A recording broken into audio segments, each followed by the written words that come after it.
Buenas tardes, hermanos. Espero que todos se encuentren muy bien como siempre. Saludamos a los que nos van a acompañar en directo, como a los que nos van a escuchar a través de la semana y el tiempo. Como siempre, es mi deseo que todas las cosas en sus vidas estén yendo muy bien. Pregunto, ¿te pesan mucho tus cargas? La Biblia dice en el Salmo 55:22, echa sobre el Señor tu carga y Él te sustentará. No dejará para siempre caído al justo. Una carga es un peso que llevamos a cuestas, ya sea desde el punto de vista físico, emocional o espiritual. Todos nosotros en algún momento hemos experimentado una carga de cualquiera de estos tipos. Y por regla general, nuestras vidas se han visto afectadas negativamente como consecuencia de esas cargas. Pero ¿qué dice la Biblia que debemos hacer con nuestras cargas? El pasaje de hoy nos exhorta a echarlas sobre el Señor, aquel que una vez llevó el peso de nuestros pecados para darnos la salvación de nuestras almas, nos dice que ahora echemos sobre Él la carga de nuestros problemas y Él nos sustentará. Según el diccionario, la palabra echar significa tirar, poner o depositar, hacer que una cosa vaya a parar a alguna otra parte, dándole impulso con la mano o de otra manera. Por ejemplo, si yo tengo un libro en la mano y hago un gesto de tirarlo, pero no lo suelto, esto no es depositar, porque el libro no ha ido a parar a otra parte. Todavía está en mi mano porque no lo solté. Ahora bien, si esta vez lo suelto de mi mano, el libro va a parar a otra parte. Esto sí es echar. Por otro lado, la palabra sustentar quiere decir mantener, sostener, es decir, proveer a uno del alimento necesario, prestar auxilio y apoyo. Eso es lo que el Señor puede hacer con cada uno de nosotros. Eso es lo que Él desea hacer a cada uno de nosotros. Proveernos de alimento que necesitamos, tanto físico como emocional o espiritual. Suplir nuestras necesidades, ayudarnos, prestarnos auxilio. Dios es nuestra fortaleza, nuestro amparo, nuestro auxilio en las tribulaciones. Dice el Salmo 46:1. Pero antes de recibir su ayuda, nosotros tenemos que echar sobre Él nuestras cargas. Eso es lo que dice el pasaje de hoy. Se encuentra, se cuenta de un hombre que iba caminando con un bulto en la cabeza. Otro hombre que iba manejando un camión se detuvo y lo invitó a subir en la parte de atrás para llevarlo a su destino. El hombre se subió, pero para sorpresa del conductor, al mirar por el espejo retrovisor, unos minutos después vio que aquel hombre todavía llevaba el bulto sobre su cabeza en vez de echarlo en el camión, en el piso, a un lado.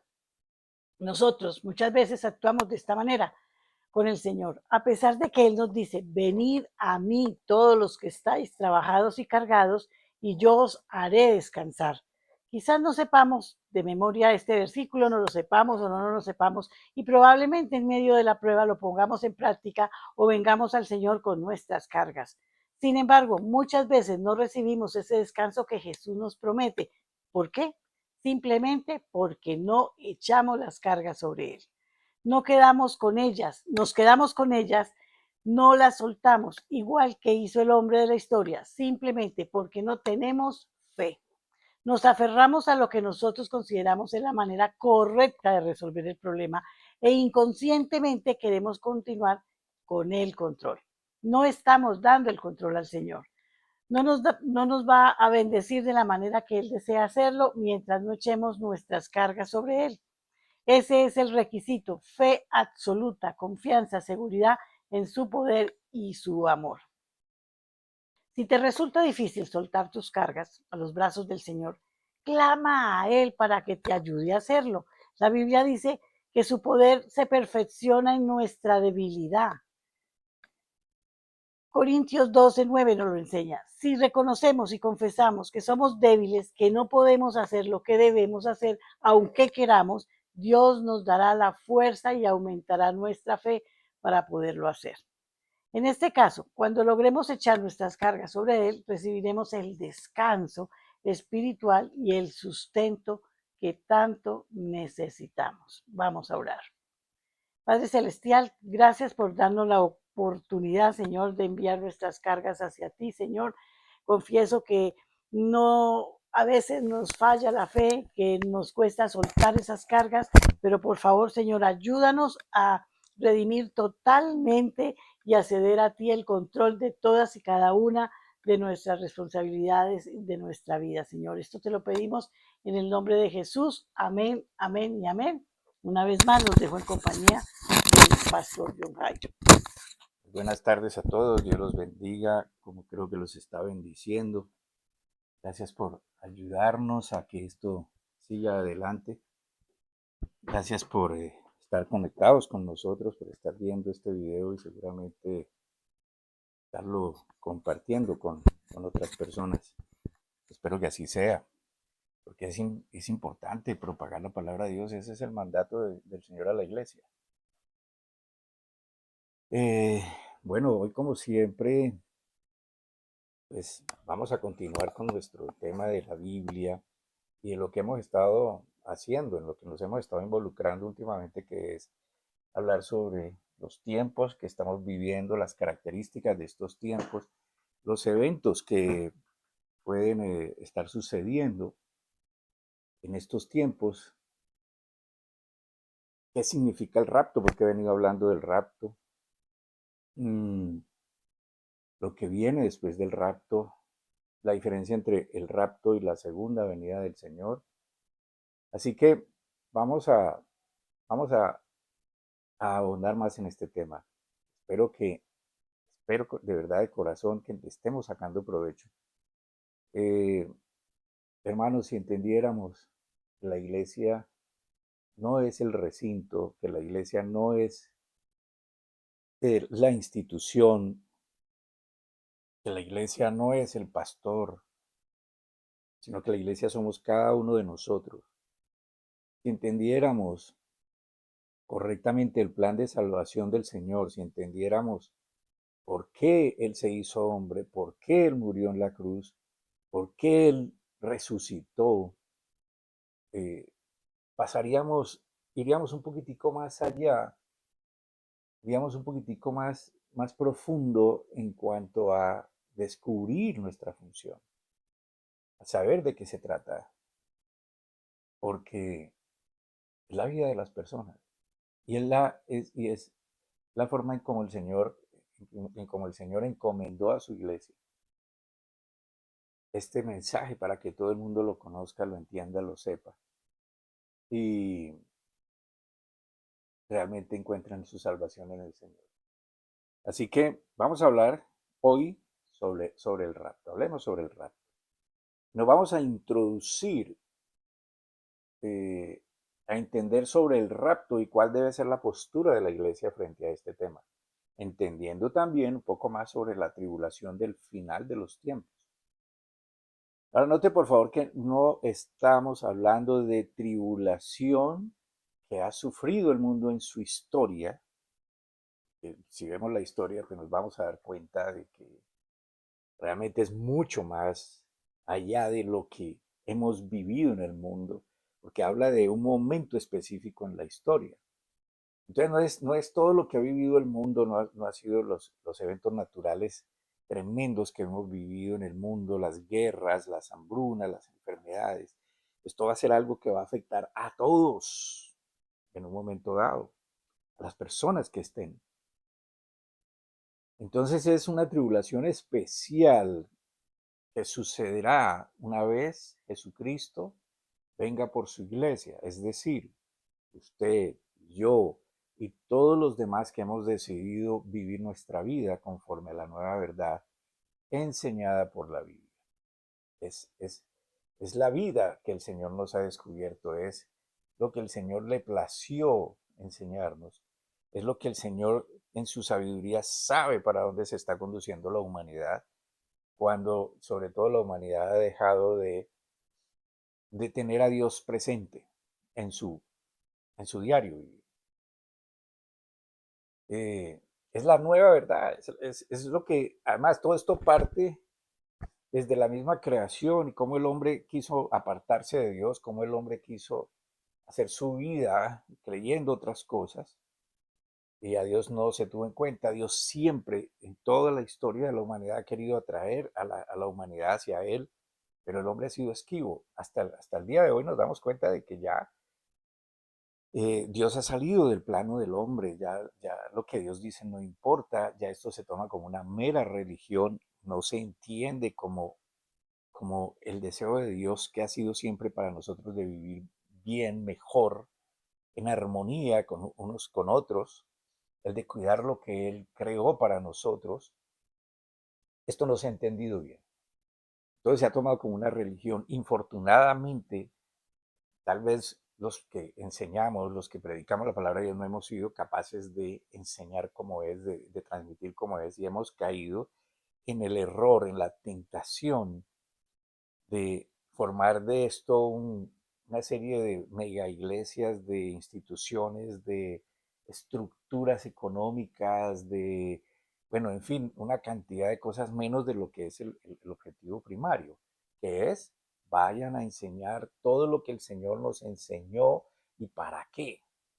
Así que yo espero que hasta este momento ya hayamos entendido que viene un momento maravilloso para los creyentes, que es el rapto. O sea, esto es como um, digámoslo, un choque emocional para los que entendemos, porque no todos van a creer, y entonces si uno entiende que no todos van a creer, también entiende lo que va a pasar con ellos.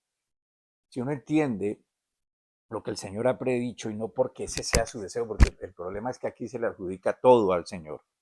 Nuestros errores se lo adjudican al Señor, nuestra incredulidad se le adjudica al Señor, las consecuencias de nuestra incredulidad se le adjudica al Señor. Entonces, pues por supuesto, el que tiene la culpa aquí es Dios, no el hombre. Y nos creemos tan merecidos y somos tan orgullosos, tan soberbios, tan altivos, que finalmente, como Dios no funciona como yo quiero, como yo deseo, como a mí me parece que debería ser, entonces Dios está afuera, no existe. Y Dios es injusto. Entonces ese momento maravilloso para la iglesia, pues es el rapto. Eh, y es maravilloso, como dije, para la iglesia, porque sabemos para dónde vamos y por qué, pero no va a ser maravilloso, no va a ser agradable y para nada bueno para las personas que no han creído. Jesucristo viene, como dice la escritura, en las nubes, con su ejército de ángeles, y en el cielo sacará, póngale cuidado, en un abrir y cerrar de ojos a todos los creyentes de este mundo, de esta tierra. Luego de esto inicia un periodo de 7 años de tribulación como jamás se ha visto. Como les explicaba, este evento no es el normal a lo que nos estamos acostumbrando de guerras, rumores, hambres, enfermedades. Esto es un evento mundial donde toda la humanidad va a sufrir una gran tribulación. Jamás se ha visto. Y luego de esos 7 años de ausencia de los únicos que enseñan a Jesús, el Cristo como Salvador personal, vendrá el Señor junto con sus santos para establecer su reinado en nuevos cielos y nueva tierra. Entonces esto va a suceder en el mismo momento. Para nuestra mente natural es increíble pensar que tantos eventos van a suceder en un mismo momento, pero ese es el poder de Dios.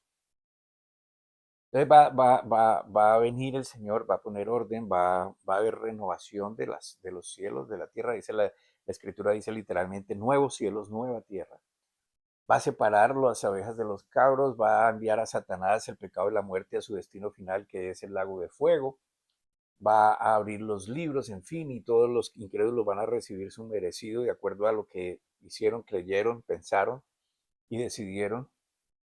Los creyentes van a ir a su destino con el Señor, los demás van a ir a su destino de tormento. Así que mire lo importante, es muy importante, es primordial que entendamos bien dónde está la iglesia. La iglesia, recuerde, dónde estamos usted y yo, la iglesia es usted, la iglesia soy yo, todo creyente. ¿Cuál es su desempeño en todo esto? Porque es que somos iglesia constituida por el Señor para algo. Y no es solamente reunirnos en un recinto, cantar, alabar y seguir la vida como si no nada más pasara. Y como que si esto no nos importa, y como que si los demás pues miren a ver cómo se defienden. La iglesia tiene un desempeño muy importante, es muy vital lo que debe hacer la iglesia en este tiempo. Eh, Porque si tenemos presente lo que el Señor nos enseña sobre la esperanza renovada, no tenemos razón para preocuparnos, los creyentes. Y de eso se trata, tener la paz de Cristo. Hermanos, la paz de Cristo no es un decir, la paz de Cristo. La paz de Cristo es una experiencia de vida que se vive apoyándonos en la fe en Él. Mira lo que estoy diciendo. Esto se desprende de una vivencia con una relación afectada, influenciada por una relación con el Señor. Y la forma de relacionarnos con el Señor es a través de su palabra, es escuchándolo a través de su palabra, es sacando lo que Él nos enseña, es teniéndolo presente y es viviéndolo, es aplicándolo en el momento apropiado, como decía Cielo en su meditación ahora. Llevemos las cargas al Señor, pero queremos seguirlas llevando. Entonces, ¿cómo es entregarle una carga al Señor? No es que nos olvidemos de las cosas, es que cuando ya nuestras fuerzas están agotadas, cuando ya no hay recursos, digamos, Señor, no puedo más con esto, aquí te lo entrego y ayúdame. Y yo dejo que el Señor haga, mientras yo espero y mientras yo hago lo que tengo que hacer. Entonces, de eso se trata, tener la paz de Cristo, no la paz del mundo, la paz de Cristo. Vivir en esa paz y soportar, no como hombres y mujeres valientes, que como aguanta, sino como aquellos que saben confiar en el Señor para apoyarse en Él mientras somos llevados junto con Él. Vamos a iniciar con una escritura, como siempre, perdón, como siempre lo invito a que tome nota, mire en su propia Biblia, perdón, escriba las referencias.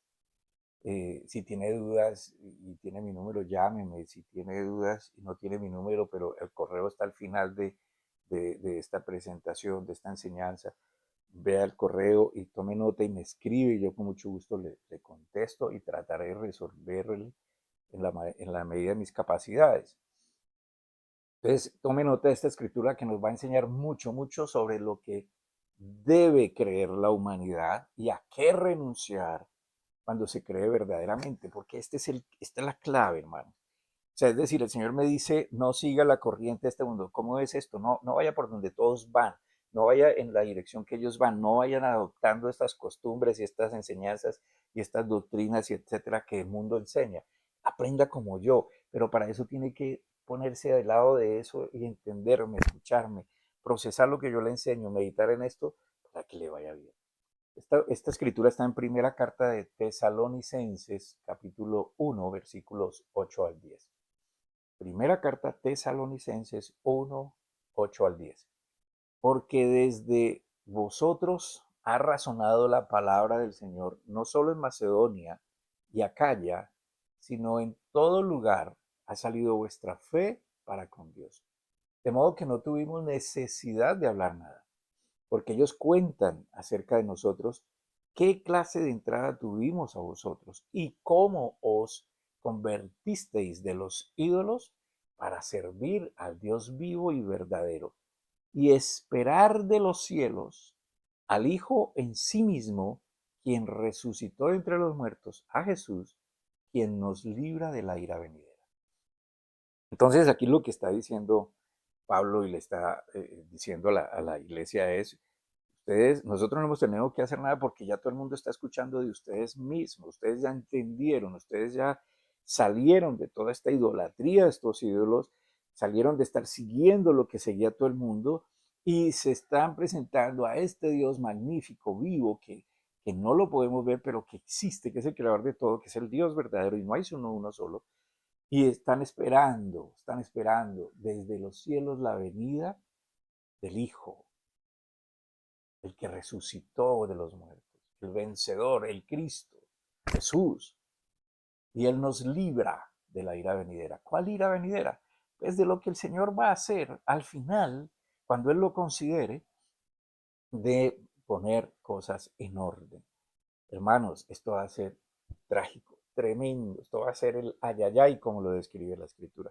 Porque nadie tendrá que explicarle a nadie qué fue lo que hizo ni por qué, sino que todos, dice la Escritura, podremos comprender exactamente cómo son las cosas.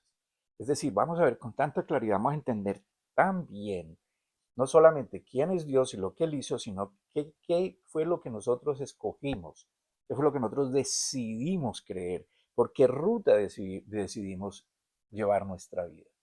Y tuvimos las oportunidades y van a decir algunos, seguramente van a pensar, pero yo no tuve la oportunidad, enseguida va a venir la revelación y se les va a enseñar qué fue, cuál fue la oportunidad que no, que no aprovecharon. Ahora, es claro, de acuerdo a esta escritura que acabo de leer, que la actitud de los creyentes es esperar al Hijo. Esto es lo que estamos esperando, no la segunda venida, el rapto. La segunda venida no la estamos esperando porque implicaría pasar por un proceso que no está diseñado para los creyentes, sino para los no creyentes. ¿Por qué? No porque Dios lo quiso así, sino porque ellos lo quisieron así. Como les dije, sacaron a Dios, hicieron las cosas como quisieron y eso trae consecuencias.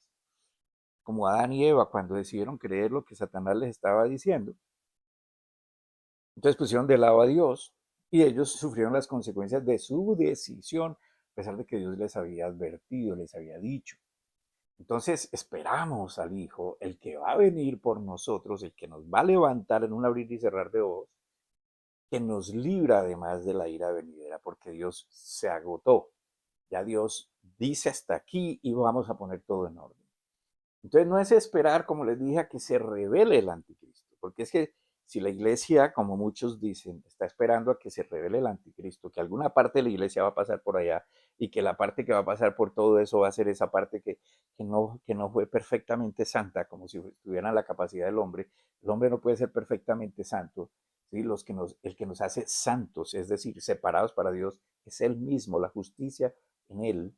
Amén. Ese anticristo se va a revelar porque el espíritu del anticristo está. Lo que no está es la revelación del personaje. Se va a manifestar y dice la escritura, se va a manifestar para destrucción. Otra escritura que se usa mucho para enseñar a los creyentes sobre los últimos tiempos es Mateo 24 y 25. Y se usa tal vez de una manera equivocada, porque hay que saberla acoplar y discernir.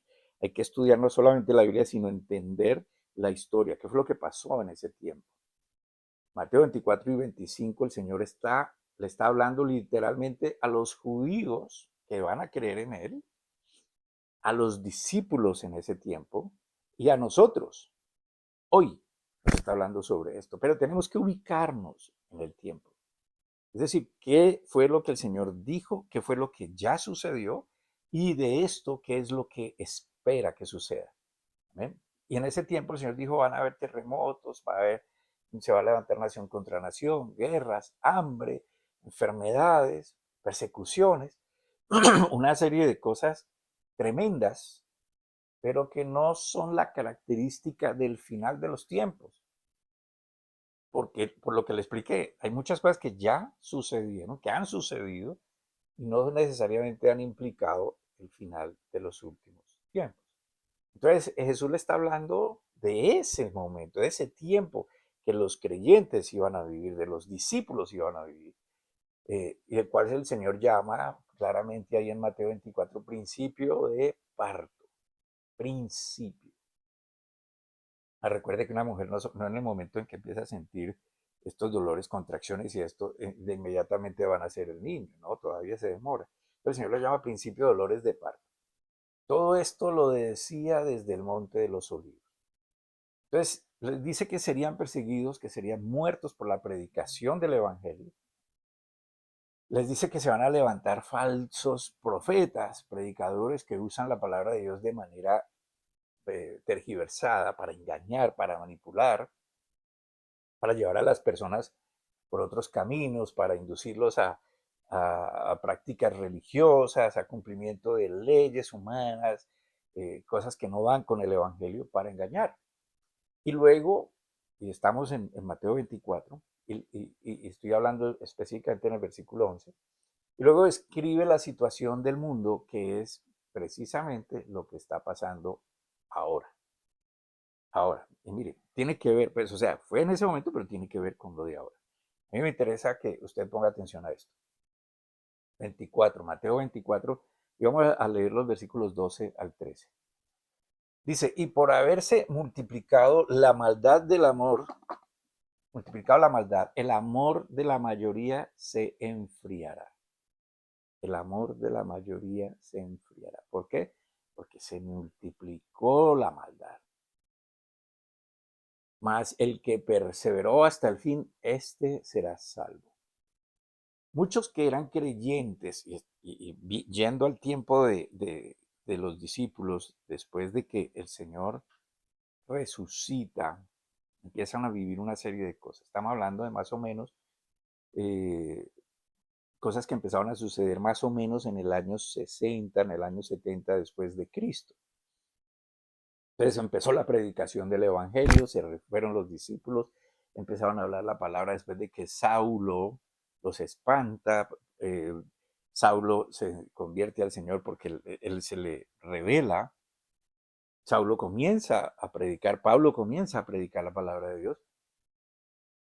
Y empiezan a vivir, y muchos que eran creyentes se enfriaron, y inclusive Pablo da testimonio de algunos hermanos, algunos por nombre propio, y dice, este me abandonó en mis momentos de dificultad, estos me dejaron cuando yo fui perseguido, estos no me acompañaron cuando yo fui a predicar y ta, ta, ta. O sea que esto ya comenzó a pasar allá, y hoy más que nunca se está presentando.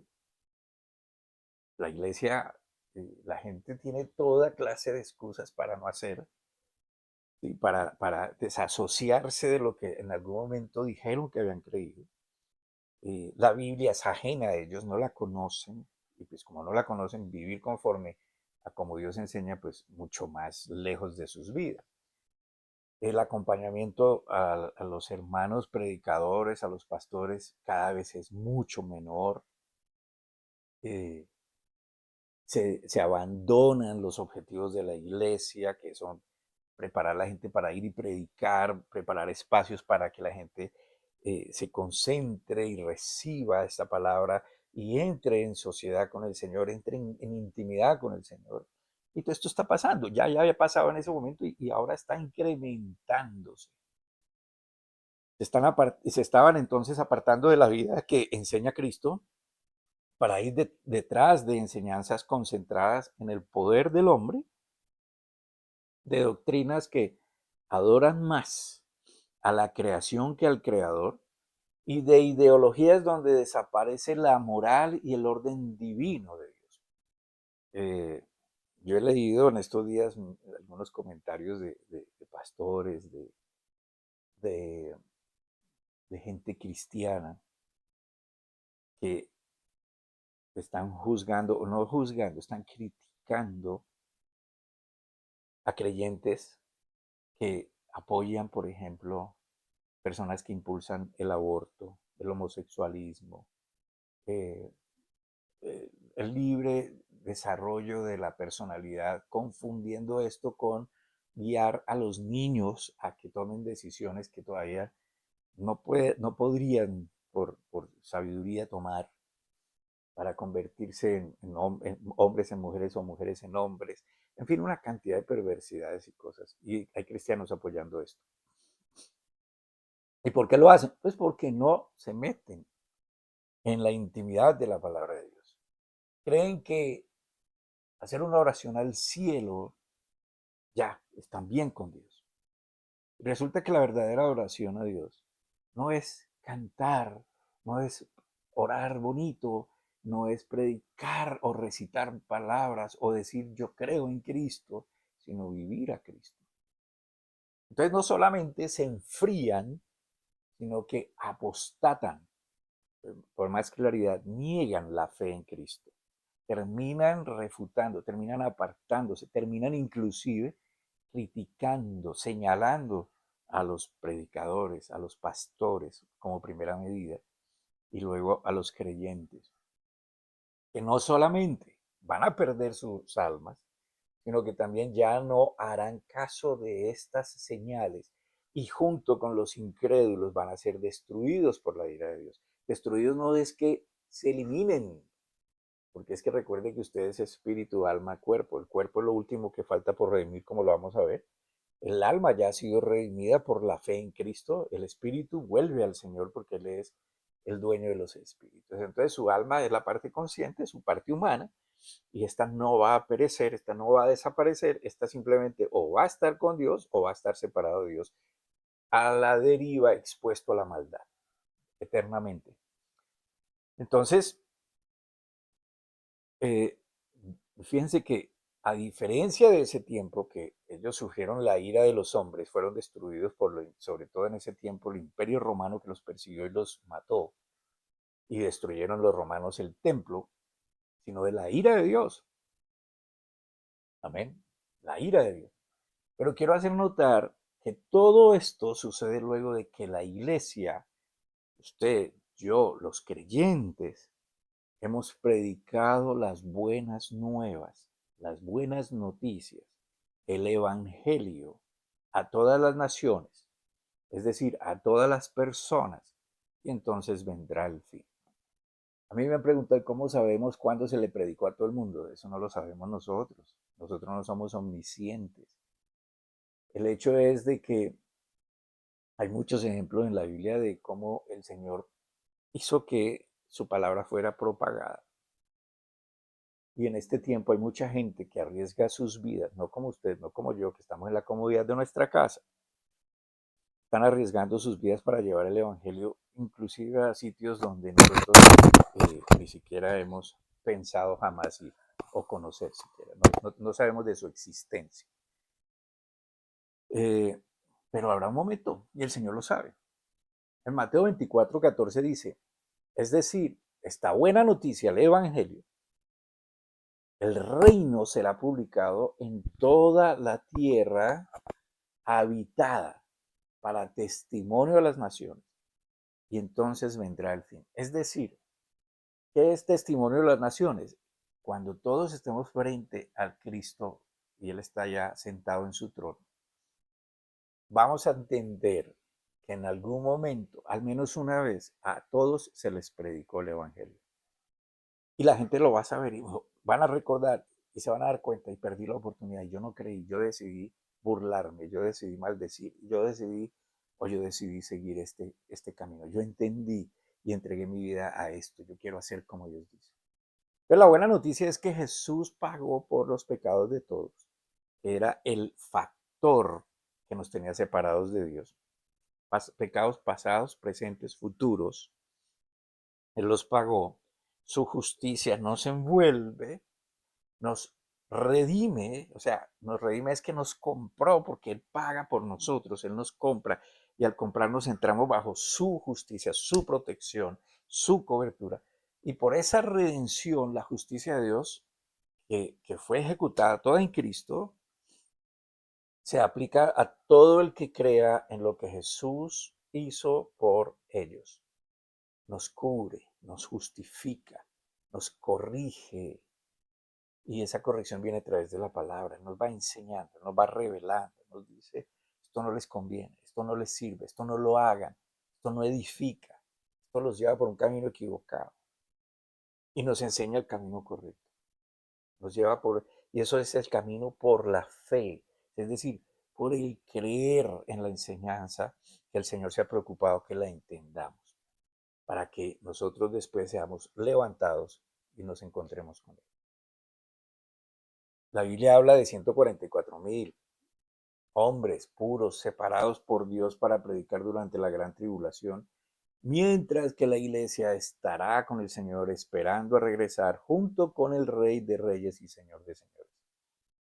Aprovecho para contestar una pregunta que me hicieron hace un rato, hace tiempito, y me preguntaba, bueno, entonces, ¿qué va a pasar con el Espíritu Santo? ¿El Espíritu Santo se va a ir de la tierra? No. La iglesia, usted y yo seremos levantados. Pero el Señor no se va del Espíritu. Estos 144,000 estarán predicando, pero el Señor, esto es del Señor, Él no va a abandonar lo suyo. Él lo que va a poner es orden. El Espíritu Santo estará trabajando, le estará dando la oportunidad a las personas para que crean durante esta gran tribulación. Luego vendrán los dos olivos, que para mí son Enoc y Elías, los únicos que en la Biblia no han visto muerte terrenal. Ellos van a venir a la vuelta de 3 años y medio después de estar predicando día y noche allá en el templo, ellos van a morir porque el Señor les va a quitar la protección, al tercer día van a resucitar en presencia de todo el mundo va a ver esto, y luego vienen los otros 3 años y medio de mucha más tribulación. Entonces, nosotros la iglesia, mientras pasa todo esto, vamos a estar con el Señor esperando a regresar junto con el Rey de Reyes y Señor de Señores a la tierra a gobernar. Ahora, el rapto fue enseñado por Pablo a las diferentes iglesias de ese tiempo y, como les digo, ahora a nosotros por medio de la Escritura, tanto a la iglesia en Corinto como a la iglesia en Tesalónica. Les enseñó lo mismo. Usted puede leer en el capítulo 1 de la carta a los Corintios, en la primera carta a los Corintios, en el capítulo 15, primera carta a los Corintios, capítulo 15, versículos 51 al 54. Y en la primera carta a los tesalonicenses, en el capítulo 4, versículos 13 al 18. Pero sería bueno que usted leyera todo el contexto. ¿Amén? Primera Tesalonicenses 4, 13 al 18. Y entonces en ambos pasajes usa la palabra arrebatados, enseñando que la iglesia, los creyentes, que estén vivos cuando el Señor descienda del cielo y en la nube saque a los creyentes de la tierra, van a ser levantados y van a ser transformados en ese proceso, abrir y cerrar de ojos. Y los demás, es decir, los que han muerto en la fe, en esa esperanza renovada de que Cristo vendrá por ellos, porque creyeron en su plan de redención, serán levantados primero y recibirán sus cuerpos inmortales. O sea, unos serán resucitados, reciben su cuerpo, otros serán transformados en el proceso de levantamiento. Entonces es maravilloso entender que será el mismo Señor que con un grito de victoria, como dice la Escritura, con voz de mando, será el que recoja a sus santos, a su ejército, los que van a gobernar con él. El rapto, entonces, no es otra cosa que el Señor viniendo por aquellos quienes por su sacrificio compró, rescatándolos de la condenación eterna. Y otra vez, solo por la fe en lo que Él hizo, creer en lo que Él hizo, por cada uno de nosotros en la cruz. Y lo hizo por toda la humanidad. El asunto es, que muchos no conocen porque la iglesia se quedó en el recinto, se quedó en el, oigamos la palabra y no pasa nada. Levantemos los brazos mientras el show se magnifica y los demás no entienden. Quiero hacer notar que lo que falta por redimir es el cuerpo que nosotros poseemos. Por eso es que tenemos que pasar por esa muerte primera. La muerte primera, todos, menos los que estén vivos en el momento en que venga Jesús. Tendremos que pasar por esa muerte primera. ¿Qué es la muerte primera? Despojarnos del cuerpo. El Señor hace que nosotros seamos desprendidos del cuerpo. Mire cómo lo estoy diciendo, nosotros seamos desprendidos del cuerpo. El cuerpo es, pensémoslo metafóricamente, como un estuche. Un estuche que ya se gastó, que ya se deterioró, que es el momento de dejarlo, como lo describe la Biblia, un cuerpo de humillación porque nos tiene atados a eso todavía. Entonces, la persona que deposita su fe y se entrega al Señor renunciando a vivir conforme al mundo le enseña, es redimido de su alma. Y esto es lo que simboliza el bautismo en agua.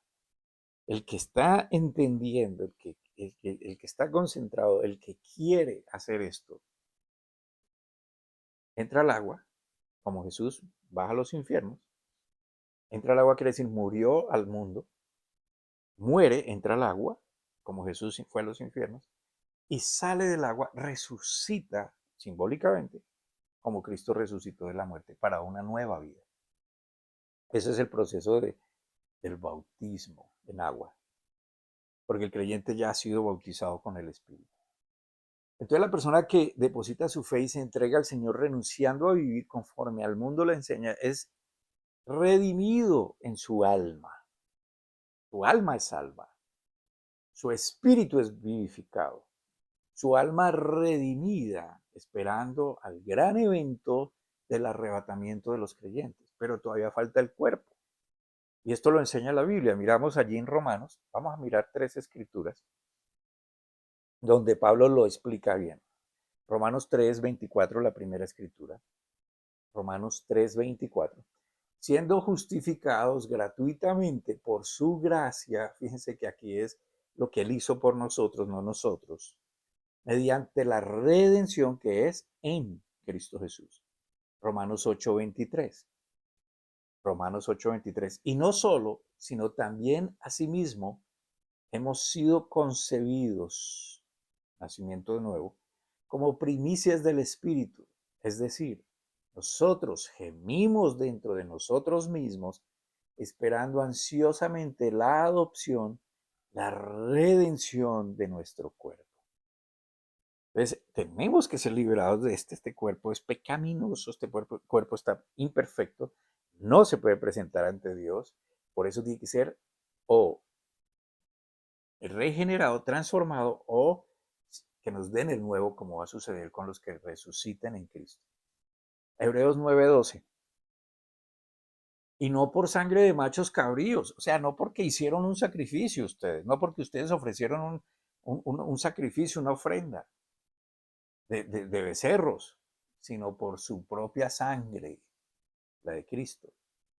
Entró una vez para siempre en el lugar santísimo, habiendo obtenido eterna redención. ¿Para quiénes? Para los que creímos en Él. Nos acogimos a esta verdad, a su justicia, a su acto de amor y misericordia. Nos acogimos y obtuvimos esa redención gratuitamente. No porque nosotros hicimos un sacrificio, no porque nosotros somos tan buenos y queremos darle a Dios cosas, no, porque Él lo hizo. Y la razón es la que mencioné anteriormente en otra escritura, solamente el poder llegar a otros por medio de la predicación. Entonces fuimos redimidos y cuando lo entendemos, nos deja el Señor aquí porque todavía estamos en este cuerpo. ¿Y por qué estamos en este cuerpo todavía? ¿Y por qué el Señor no acelera las cosas? Simplemente porque Él quiere que lleguemos a otros por medio de la predicación, por medio de la enseñanza de las buenas nuevas. El evangelio que le es encargado a todos, a todo creyente, porque es oficio de todos los que entienden y creen, no solo de pastores y maestros. Así que la misión es clara. Y yo lo invito a que usted lo haga, hermano. Si usted es creyente, hágalo. Usted no tiene por qué rendirle cuentas a nadie. Usted no tiene por qué pedirle permiso a nadie para predicar el evangelio. Pero sí puede contar con el apoyo del cuerpo de Cristo. Puede contar con lo planeado por el Señor para llevar a estas personas a que entiendan mucho mejor. Por eso es que somos cuerpo de Cristo. Esa es la misión clara de nosotros como iglesia, como cuerpo del Señor, como hijos del Señor. No es solamente para seguir oxidándonos en recintos, escuchando música, adornando con puestas en escena y grandes inversiones, creyendo que a eso nos envió el Señor y que de esa manera es que le vamos a adorar.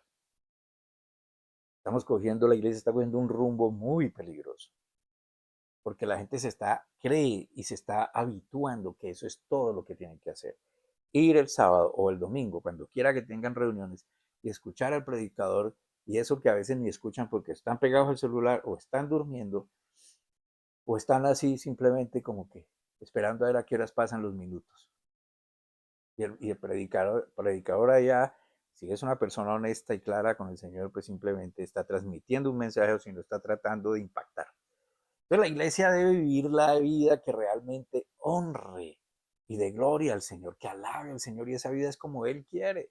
¿Por qué? Porque lo que Él quiere es lo bueno para nosotros. Entonces no se trata de, Dios tiene que sentirse. No, hermano, Dios no tiene que sentirse nada. Dios es absoluto, es uno solo, es soberano. Entonces lo que Él nos enseña es para nuestro bien. Hagan como les digo y les va a ir bien, dice el Señor.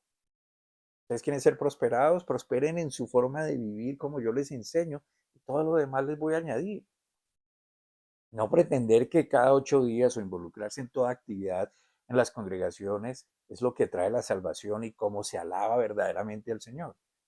La redención completa no se ha dado. Por eso Pablo invita a concentrarse en las cosas de arriba, a no dejarse engañar, a perseverar hasta que sea el día que nadie sabe, pero que esperamos con paciencia. porque esa es nuestra esperanza renovada.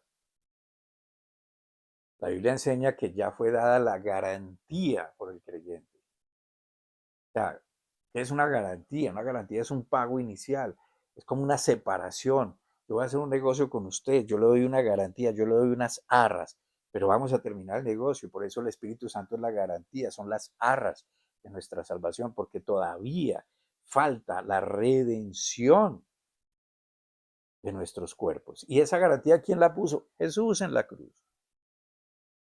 Es el Espíritu Santo. Él generó la garantía. Y el Señor la puso y es el Espíritu Santo, que a la vez es el sello que señala al mundo espiritual que somos de Dios. Mire, Efesios capítulo 1, versículos 13 al 14. En él, también vosotros, habiendo oído la palabra de la verdad, el evangelio de vuestra salvación, y habiendo creído en él, fuisteis sellados con el Espíritu Santo de la promesa. Y habiendo creído, para haber creído, me tuvieron que haber enseñado, tuve que haber entendido y creí. Y entonces fui sellado. ¿Quién me selló? El Espíritu Santo, que es la garantía de nuestra herencia hasta la redención. Escuche, es la garantía de nuestra herencia hasta la redención de la posesión adquirida para alabanza de su gloria. La iglesia, nosotros, no hemos sido llamados a conformarnos, a vivir como solíamos hacerlo, como hemos vivido siempre y como el mundo enseña, sin fundamento. Siempre yo digo e insisto a la gente que conozca lo que cree, que entienda, que busque qué es lo que cree, en qué consiste lo que cree, porque es importante que tenga un fundamento, que usted simplemente sepa de dónde sale lo que cree. Porque usted, mire, usted está afectando su vida con lo que usted cree. Y si usted no sabe en qué consiste lo que usted cree, hermano, está creyendo cualquier cosa. Y simplemente está siguiendo, como dice la escritura, como ganado al matadero. Lo están llevando al matadero. ¿De dónde sale? ¿Cómo se formó? ¿Quién o qué lo sustenta? ¿O qué lo sostiene? ¿Con qué autoridad o con qué santidad se forja la creencia? ¿Y en qué consiste? Los creyentes en Jesucristo no estamos llamados a formar instituciones donde se añaden miembros, miembros y miembros sin razón, sin que haya transformación y menos que haya un entendimiento. No basan su fe en lo que dijo el pastor simplemente. No basan su fe en el nombre de la iglesia que ya se hizo grande en número de gente y en edificios. Entonces, eso quiere decir una iglesia bendecida. No se dejen engañar, hermano, porque entonces los imperios paganos, pues entonces eran muy bendecidos. Vamos a seguir ampliando la enseñanza sobre el rapto y la tribulación que viene luego. Mientras tanto, pues yo confío y le pido al Señor que nos ayude, realmente nos abra el entendimiento para que podamos comprender mucho mejor todas estas cosas que Él nos está enseñando a través de la palabra. Me siento un privilegiado, hermano, de poder transmitir. Yo soy un transmisor, yo no soy el generador de esta enseñanza. Yo soy un transmisor de la enseñanza que el Señor me permite entenderlo para poder explicarlo. Él es el dueño de la verdad, Él es el autor intelectual. Yo solamente uso esa información para llegar a personas como usted al otro lado. Pero usted también puede usarla. Si quiere usarla, úsela. Póngala. Tome nota. Eh, Reúna gente en su casa. No necesita, hermano, empezar a pensar en un local para predicar la palabra de Dios. Esos son gastos que ahorita mismo no vale la pena. Abra su casa. O invite a la gente que le abran la puerta de su casa y que inviten a sus vecinos, a sus amigos, a sus familiares. Venga, oremos y qué tal entienden, qué tal este tema. Vamos a estudiar este tema. Mire lo que habló el pastor. ¿Usted qué opina? Busquemos en la Biblia, cojamos lo que él citó, debatamos sobre esto. Si tenemos dudas, pues preguntemos. Amén. Como siempre, hermano, aquí a esta dirección Nos puede escribir, y le invito a que se suscriba a nuestro canal. ¿Por qué suscribirse? Pues porque, hermano, entre más suscriptores tengamos y usted le dé like a nuestra enseñanza, le garantizo, yo no estoy monetizando esto, yo no estoy obteniendo ganancias, pero esto sí pone nuestra enseñanza en un lugar que se va a hacer más visible para las personas. Si tiene alguna duda, escríbame. Ahí está la dirección, adoracioninternacional@gmail.com. Y como siempre, bendecimos mucho a las personas. Estamos tan agradecidos con los que nos ayudan económicamente a seguir adelante. Recuerde que esto además tiene su retribución cuando uno lo hace con fe en el Señor. No por lástima, no porque hay que hacerlo, sino porque entendemos lo que significa, la bendición que es, pero a la vez como el Señor me bendice cuando lo hago con un corazón puro, limpio. Así que los invitamos, ya próximamente, en más o menos unos 15 días, estaremos desarrollando nuestro encuentro con Dios. Si no va a venir, ore por las personas que el Señor está tocando su corazón para que vengan. Mientras tanto, hermano, escojamos la vida, escojamos al Señor, entreguemos nuestra vida al Señor. Y entregar nuestra vida al Señor no es decirle, toma mi vida, es decirle, Señor, quiero aprender, me voy a involucrar contigo, voy a comenzar a leer, voy a orar, voy a pedirte sabiduría. Y yo sé que tú, Señor, me vas a empezar a enseñar, y yo sé que tú usas otros medios como los pastores, los maestros para edificarme. Gracias, porque confío en ti, porque tú moriste por mí en la cruz, porque me amaste.